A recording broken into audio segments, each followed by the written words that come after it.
Witajcie i dziś Wam chcę opowiedzieć o bardzo ciekawych danych, które zostały moim zdaniem pominięte przez główne media, a otóż Główny Urząd Statystyczny zdecydował się wreszcie na opublikowanie z podziałem na gminy mediany zarobków w danych gminach.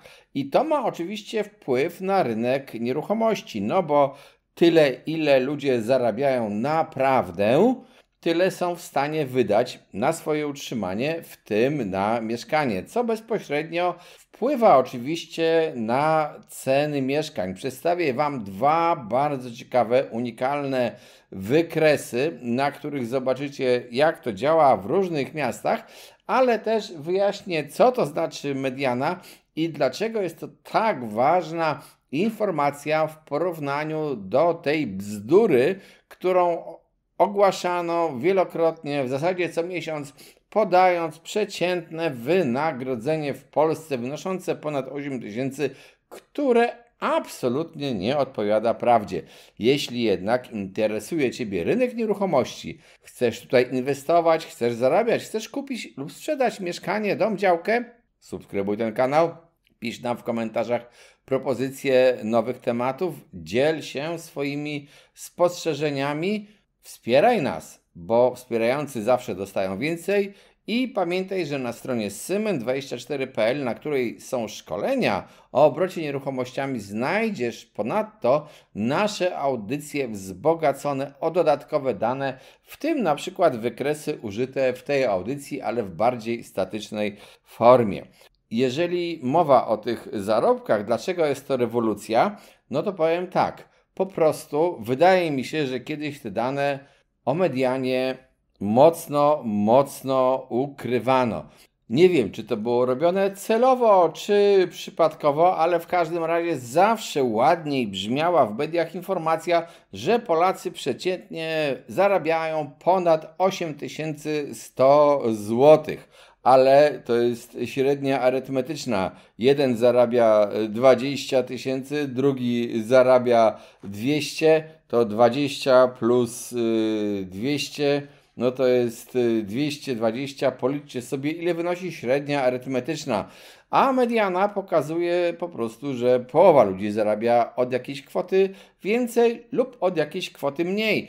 I ta mediana według GUS-u wyniosła w marcu 6549 zł i 22 grosze, oczywiście w odróżnieniu od przeciętnego wynagrodzenia brutto, które było wtedy ponad 8 tysięcy złotych. Ale GUS podaje dane z rozbiciem na gminy i to ma oczywiście wpływ na rynek nieruchomości. Zanim przejdę do omówienia wykresów szczegółowych i ważnych dla rynku nieruchomości, to jeszcze kilka uwag. Ta taka średnia, to nasze wynagrodzenie średnie podawane do tej pory przez GUS było liczone z większych zakładów, tam gdzie są większe zarobki. A ta mediana jest obliczona na podstawie danych tych, które posiada na przykład ZUS, czyli danych o naszych zarobkach. No nie uwzględniają one oczywiście tego, czego ZUS nie rejestruje, czyli umów o dzieło. Ale jest to jednak znacząco większa baza. To nie są wybrane przedsiębiorstwa, tylko jest to całość naszej gospodarki, więc też prawda o tej gospodarce powinna być troszeczkę większa. Dodam też, że na przykład musicie pamiętać, że największa mediana zarobków jest w gminie Jerzmanowa i ona wynosi 9500 zł. Najmniejsza w gminie Szaflary 4768 zł brutto.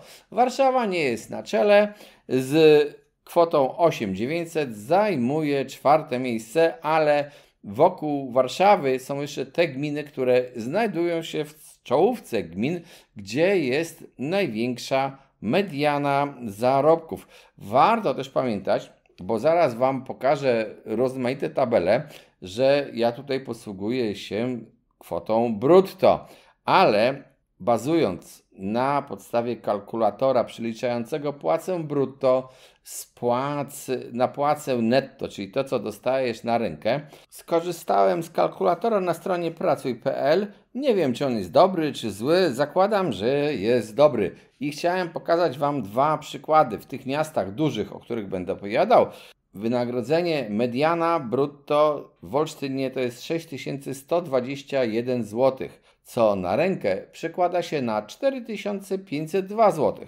W Warszawie mediana wynosząca 8900, najwyższa z porównywanych miast, przekłada się na to, że na rękę dostaniesz 6397 zł. I zaraz to zobaczycie na wykresach, ale też mogę Wam powiedzieć, że jest jakiś stosunek tej mediany do tego, ile kosztuje przeciętnie mieszkanie, jaka jest cena transakcyjna.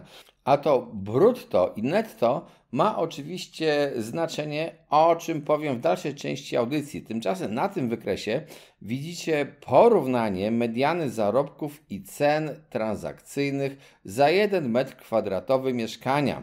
Dane o cenach transakcyjnych to są dane podawane przez NBP i posłużyłem się danymi średnimi cenami transakcyjnymi dla rynku pierwotnego i dla rynku wtórnego, podanymi właśnie przez NBP dla drugiego kwartału 2024 roku. Natomiast, jak wspomniałem, dane GUS mówią o medianie zarobków dla marca 2024. Może Wam się to wydawać niespójne, ale takie do końca nie jest. Bo przecież to w marcu 2024 musisz wiedzieć, ile zarabiasz, żeby na przykład w kwietniu podjąć decyzję o tym, czy kupujesz, czy wynajmujesz mieszkanie. Więc to przesunięcie czasowe nie jest specjalnie istotne. Jeżeli porównacie to, co widzicie na tym wykresie dla różnych miast, no to przyjrzyjcie się dokładnie. Te słupki takie fioletowawe to są dla rynku pierwotnego, te ciemnozielone to są dla rynku wtórnego, a te takie bladoniebieskie to jest właśnie mediana zarobków, podkreślam, mediana zarobków brutto. No i można z tego zobaczyć, że dobrze, jak wielka jest różnica między zarobkami w Warszawie, a ceną metra kwadratowego mieszkania. Ale to też może być mylące. Zobaczycie to na kolejnym wykresie, ale spójrzcie się jeszcze, jak to wygląda. Porównanie dla Gdyni, Bydgoszczy, Białegostoku, Zielonej Górze. A na drugim wykresie zobaczycie stosunek ceny mieszkania, średniej ceny mieszkania na rynku wtórnym lub na rynku pierwotnym w stosunku do mediany zarobków brutto. I już wspomniałem o Katowicach i zobaczcie sobie, że na przykład według danych GUS i według danych NBP na rynku wtórnym w Katowicach jesteś w stanie w ciągu miesiąca zarobić na więcej niż 1 m2 mieszkania, czego na przykład absolutnie nie jesteś w stanie zrobić w Krakowie, w którym chyba ten stosunek ceny metra kwadratowego mieszkania, ceny transakcyjnej, zarówno na rynku wtórnym, jak i na rynku pierwotnym, do zarobków jest najgorszy. Warszawa też jest gdzieś w tej strefie gorszych zarobków, ale powiedział w stosunku do ceny metra kwadratowego mieszkania, ale niekoniecznie. Co z tego wynika? Pozornie z tego wynika, że na przykład pracując w tym Krakowie, to tak naprawdę chcąc tam kupić mieszkanie i bazując na zarobkach swoich krakowskich, na tych takich medianą obliczonych, to masz średnie szanse na kupienie tego mieszkania najmarniejsze ze wszystkich miast, tych największych miast w Polsce. W pozostałych miastach jest znacznie łatwiej, na przykład w Zielonej Górze, czy w tych wspomnianych Katowicach, ale w Bydgoszczy, Łodzi i tak dalej. Problem jednak jest też taki, że zarabiasz jakieś pieniądze, ale oprócz tego, że chcesz kupić mieszkanie, to jeszcze musisz się wyżywić, zapłacić za transport miejski, czy też jeździć samochodem, no ubrać się, rozmaite koszty życia musisz ponosić. I teraz niezależnie od tego, czy chcesz oszczędzać pieniądze, odkładać je systematycznie, czy też masz jakieś pieniądze zaoszczędzone, ale chcesz kupić mieszkanie na kredyt, no to, co będziesz mógł poświęcić ze swoich własnych pieniędzy na spłacanie chociażby tego kredytu, jest właśnie różnicą między Twoimi zarobkami a kosztami życia. I może się też okazać paradoksalnie, że w miastach, w których ten stosunek takiej ceny transakcyjnej za 1 metr kwadratowy mieszkania do Twoich zarobków jest pozornie gorszy, to jednak możesz więcej finalnie odłożyć z tej pensji i po prostu stać się na kupno mieszkania. To oczywiście wymagałoby przeprowadzenia takiego bardzo dokładnego rachunku dla każdego miasta z osobna. Przecież też te koszty życia, wiemy przecież, że w różnych miejscowościach też bywają różne. Ale niemniej jednak ta tabela i te dane pokazane przez GUS wreszcie nam pokazują to, na co stać ludzi, którzy chcą kupić mieszkanie lub chcą wynająć mieszkanie, jaki mają potencjał zarobkowy. Wreszcie pokazana jest mediana, bo tak naprawdę o rynku nieruchomości, no to dlaczego mają decydować ci najbogatsi? Oni i tak są zupełnie na innym rynku. Ich nie interesują zwykłe mieszkania, no chyba że chcą tam inwestować w te mieszkania po to, żeby zarabiać na wynajmie, ale dla potrzeb życiowych jest to dla nich nieważne. Oni kupią sobie dom, oni kupią sobie jakiś super apartament. Natomiast na tym takim podstawowym rynku nieruchomości ci ludzie, którzy chcą gdzieś mieszkać, którzy chcą wynajmować, czy to wynajmują mieszkania, czy też no niestety stać ich tylko na wynajęcie na przykład pokoju w jakimś mieszkaniu, to oni też w jakiś sposób tworzą rynek nieruchomości. I te informacje o medianie są bardzo istotne. Przy okazji obiecałem Wam, że porównam ten Olsztyn i Warszawę. I tutaj w Warszawie możecie zobaczyć, jaki jest stosunek mediany zarobków do ceny 1 metra kwadratowego mieszkania i wynosi on dla rynku wtórnego 1,7, a dla rynku pierwotnego 1,8. Ale jeżeli przeliczymy te 8900 brutto na zarobek netto, który wynosi 6397, to nam wyjdzie, że te stosunki wynoszą odpowiednio 2,37 i 2,51. I podobnie to wygląda również dla Olsztyna, ale tam jest troszeczkę inny liczony stosunek netto do brutto, no bo tam po prostu są mniejsze zarobki brutto. Tak przynajmniej wynika z danych GUS. I o ile porównując do brutto, rynek wtórny 1,31, rynek pierwotny 1,5, to porównując już do netto olsztyńskiego, które wynosi według kalkulatora 4502 zł, to już mamy 1,75 albo 2,3 odpowiednio do rynku wtórnego i do pierwotnego. I dopiero tak naprawdę przeliczenie tych wszystkich zarobków z tych brutto na netto, no bo przecież w końcu na rękę dostajesz to, co jest netto i to jest ten twój dochód rozporządzalny, to pokazuje, ile czasu musisz pracować na 1 metr kwadratowy mieszkania, jeżeli mieszkasz w tym mieście, w którym chcesz kupić to mieszkanie. I tak na przykład dla Warszawy, porównując te zarobki brutto, no to za swój zarobek brutto na rynku wtórnym za miesięczną pensję mógłbyś kupić 0,59 m2. Ale jeżeli przerobisz to na pensję już netto, czyli to, co dostajesz do ręki, to mógłbyś kupić za tę pensję 0,42 m2 za tę medianę. No z pewnością daleko to odbiega od do tej pory podawanych danych o takich zarobkach liczonych do średniej arytmetycznej zarobków. A dodam też, że przecież tak naprawdę zarabiając tę medianę musisz z czegoś żyć i bardzo trudno jest, zarabiając tę medianę, odłożyć całą pensję. To jest raczej niemożliwe, no chyba że jest się na czyimś utrzymaniu.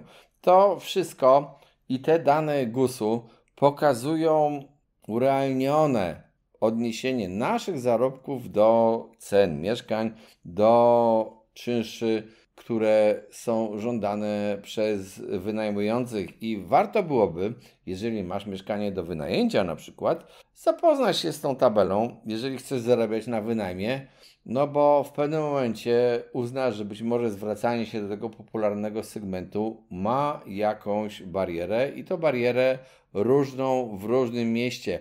Rozpiętość tych zarobków według gmin jest ogromna. Przypominam, Jerzmanowa 9,5 tysiąca, Szaflary 4768. To dwukrotna różnica. Dodam też, że tak na marginesie, to wśród tych gmin o najmniejszej medianie to są właśnie Szaflary, Biały Dunajec. No i teraz pozostaje takie pytanie. Na ile te dane są prawdziwe? Bo powiedziałem, że są to dane zbierane według tego, co otrzymuje ZUS. I pytanie jest, czy jest jakaś szara strefa? A jeżeli jest jakaś szara strefa, to jaką ona ma skalę i w jakiej miejscowości, w jakiej lokalizacji, w jakiej gminie jest być może większa, być może mniejsza. Ja tego nie wiem, bo ja nie widziałem, szczerze mówiąc, badań, które pokazałyby szarą strefę. Za takie badania na pewno dużo dałby Urząd Skarbowy, żeby dopaść tych wszystkich, którzy oszukują na płacach, ale w każdym razie informuję, gdzie są te na przykład zarobki najmniejsze i gdzie są największe, a wnioski musicie wyciągać sobie sami.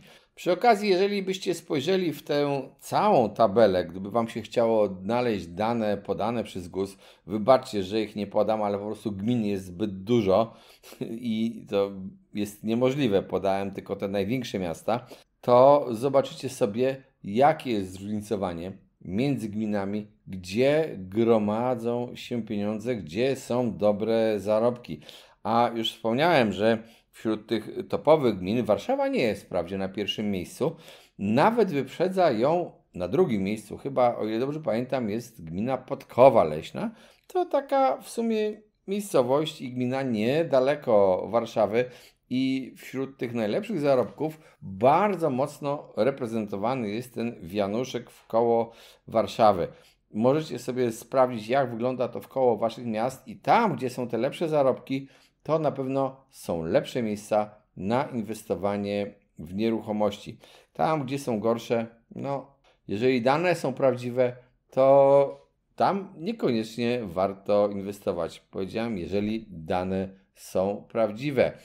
Zapraszam Was do subskrybowania tego kanału. Jeżeli chcecie wiedzieć o zmianach w prawie, o tym, co się zaraz wydarzy, to koniecznie subskrybujcie, bądźcie na bieżąco, bo wtedy łatwiej jest inwestować. Na stronie Symen24 tę samą audycję znajdziecie z wykresami w takiej bardziej statycznej formie. Wspierajcie nasz kanał, piszcie nam w komentarzach propozycje nowych tematów. Czekamy na nie. Ta audycja zresztą jest zrealizowana w odpowiedzi na Wasze pytania, ale długo tej prośby nie realizowałem, bo właśnie czekałem na takie dane GUS-owskie, które już nie będą tak abstrakcyjne jak średnia arytmetyczna dla całego kraju. Tak naprawdę dużo ważniejsza, dużo istotniejsza i dużo więcej mówiąca jest mediana o naszych zarobkach. Cześć, trzymajcie się.